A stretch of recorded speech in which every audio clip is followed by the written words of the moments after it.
ከስራ ተባረርኩ። አዎ ተባረርኩ። እኔን ብቻ ሳይሆን መስሪያ ቤቱ ብዙ ሰራተኞችን ከስራ ቀነሰ። እንዴ ቆይ ለምን? በኪሳራ ምክንያት ከዚህ በኋላ ደሞዝ ሊከፍለን እንደማይችል ነገር። የኔ ውድ በቃ አትዘን፣ ፈጣሪ ያውቃል ሁሉንም።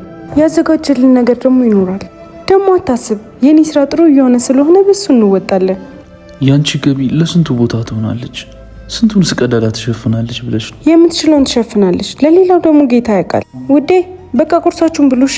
እኔ ከቻልኩ ምሳሌ እመጣለሁ። እሺ መልካም ቀን የኔ ውድ። በቃ አትዘን፣ ፈጣሪ ያውቃል አልኩ አይደል? ደግሞ ከባባ ጋር የተጫወታችሁ ጠብቁኝ። እሺ የኔ ሚስት መልካም ቀን ይሁንልሽ ላንቺ።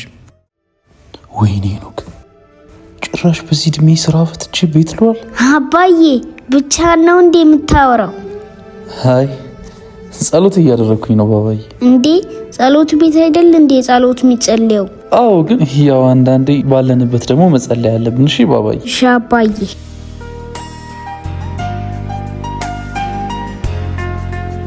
ሃይ ሳሪ እንዴት ነሽ? ወዴት ነው? ወደ ስራ ጀመርኩ እኮ። ዋው እንዴት ደስ ይላል። ኮንግራ። ኧረ ተይኝ፣ ምኑ ደስ ይላል በእናትሽ። እንዴ ማለት መስራት አትፈልጊም ነው? አዎ ባክሽ፣ ግድ ስለሆነብኝ ነው የምሰራው። ለምን? በፊት ግን አሰሪም ነበር አይደል? ምን ባክሽ፣ ያ ዝብዝብ እኮ ከስራ ተባረረ። ማ ቃላብ ባለቤትሽ? አዎ ባክሽ፣ ያው ለልጄ ስራ ጀመርኩ። ሀረግ አይ በቃ ከጎን ሁኚ። ያው ሁኔታዎች ለሱ በጣም ከባድ ስለሆኑ። ኧረ ተይው እባክሽ፣ የራሱ ጉዳይ። እችን 2 ወር ስራ ካላገኘ አብረን አንቀጥል። እዚህ ቆመን ሰዓት ሄደብን ለካ። ደህና ዋይ በቃ። ከባድ ስለሆነ ምናምን ትላለች እንዴ?